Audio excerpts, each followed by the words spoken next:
Merry Christmas. So,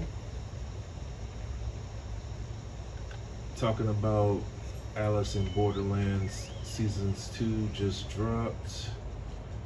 So, let's talk about it. Chop it up real quick. So, so it's been what, 4 years? I want to say maybe 2 to 4. I can't remember when the first season came out because I caught it. I mean, I wasn't notified. It was one of those things where okay, I just finished Squid Game whenever Squid Game was hot, and the next new hot thing was Alice in Borderland. So I don't know if Alice in Borderlands came out at the same time or it was just simply overlooked. But it's a Japanese TV show. I want to say drama, and apparently it's based off a manga, a popular manga in Japan. I've never read the manga, so I couldn't tell you. I've been meaning I wanted to after watching the show. So, but getting into the show, I can't even tell you the stars and the directors, but it's a very good quality. It's an amazing show. It's amazing, and I highly recommend it. Season 1 just leaves you thirsty for seasons 2. So if you're one of those people that hasn't seen season 1, you're kind of lucky because it's like you get to watch it straight through without a 2 year, 3 year break. So it throws you off because it's one of those death game shows. Because again, it was popular. Squid Game was popular. Everybody memed it. Everybody watched it, memed it.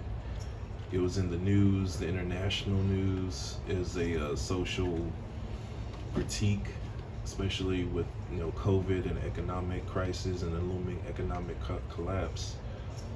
And everybody was talking about it, like Squid Game, Squid Game, Squid Game, but nobody was talking about Alice in Borderlands. If anything, they were saying Alice in Borderland, was like a cheap knockoff, and you know how people are. They just want to downplay it. And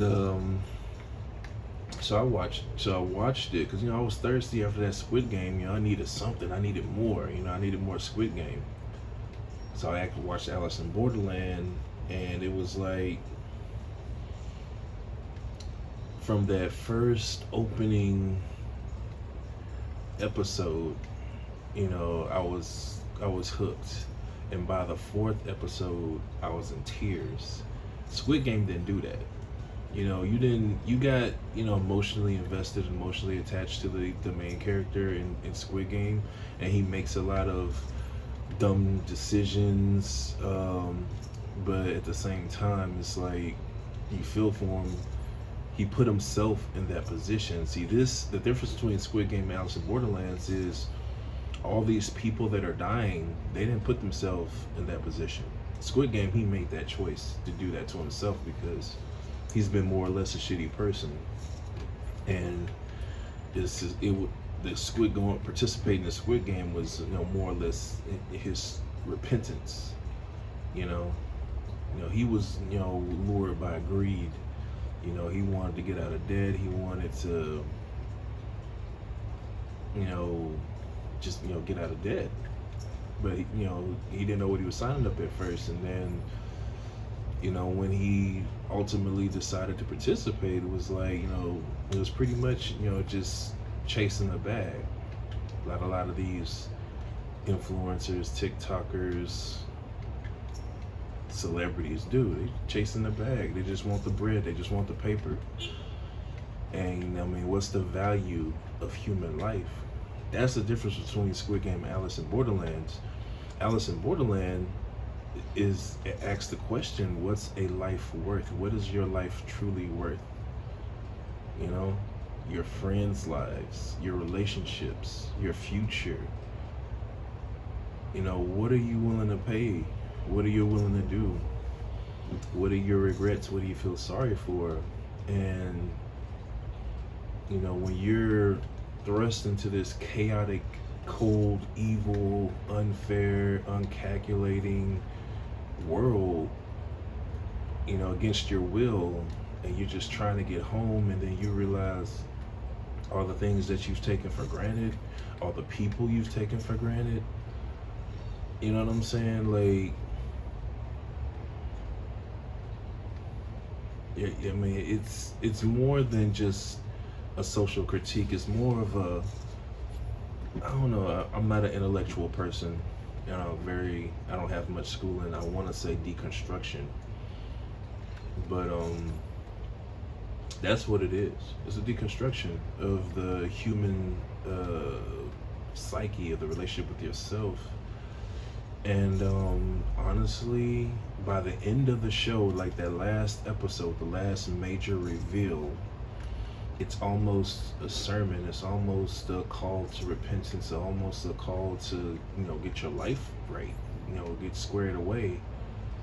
And before your time runs out, a lot of people always talk about what they're gonna do, what they want to do, and they keep putting it off. Chasing the bag or whatever. Get distracted. But when it's your time and you have no more time, and you're just left with all these regrets, all these relationships that you let go, or people that you've betrayed, people that you've messed over, being a selfish, vile, evil person, what's the value of your life at the end of it? If you were given a second chance, what would you do with that second chance? Would you go back to being the same shitty person you've always been, or would you try to be a better person? That's what Alice in Borderland asks you. That's the message. Like, and then it's just like it's just life, man. I mean, we're all born into this world naked and screaming, and then we leave the world. We may not be screaming, but well, hopefully it's a very peaceful transition. But we all leave this world. That's life. In between, what do you plan on doing with your life? You're gonna be a greedy, evil, vile, nasty person. Or you're gonna be a upstanding citizen, or some fall someplace in between. I mean,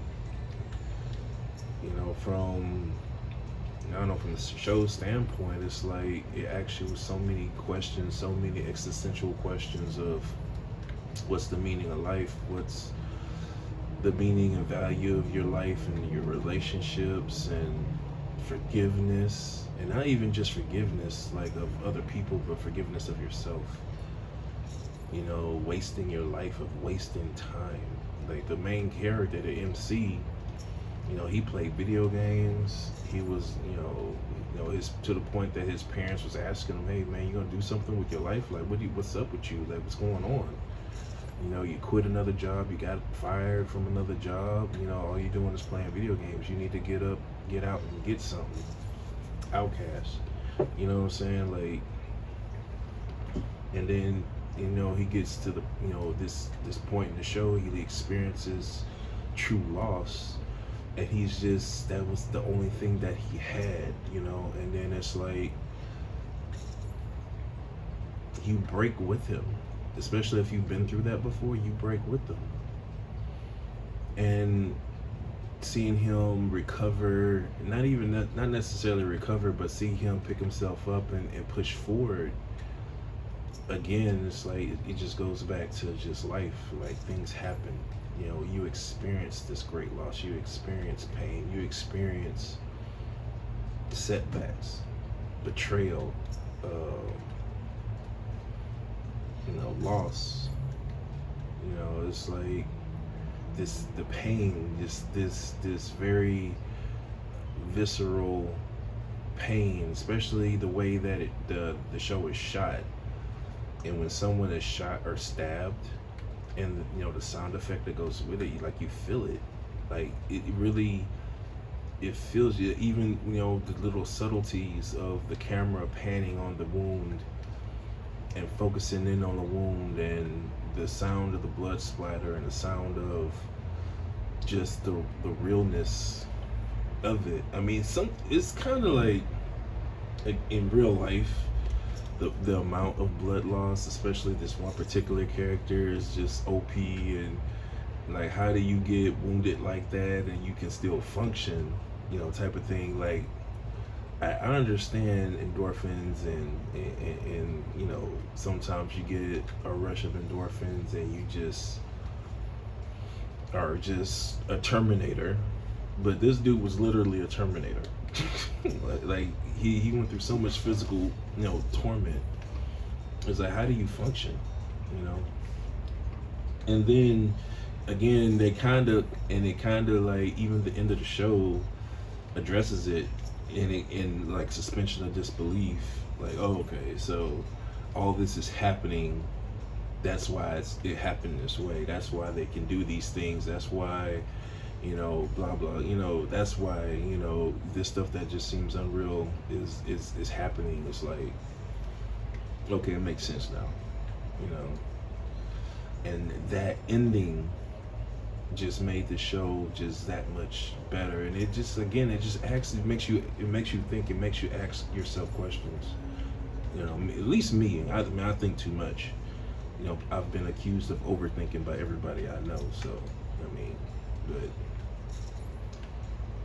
I thoroughly enjoyed Alice in Borderlands. Sorry for the rambling. I mean, if I had to give it, to review it is to spoil it, and I don't want to spoil it for anybody. I want you to experience it for yourself, and then come up with your own,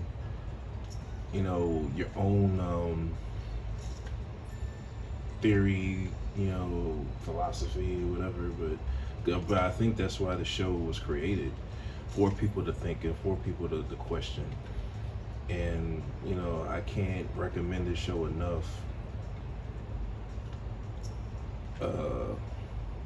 So yeah, I just can't recommend it enough. It's like one of my favorite shows of 2022, and really of all time, because it's like, you got Squid Game, you have Alice in Borderland, you got Happiness, you have what was the other one?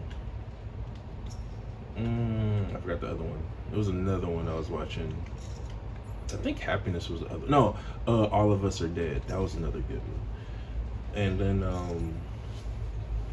of course, the American Western shows is like Game of Thrones, Mandalorian. All the Marvel shows. Which, to be honest, the Marvel shows, haven't been that good lately. But Alice in Borderlands is easily my number 2.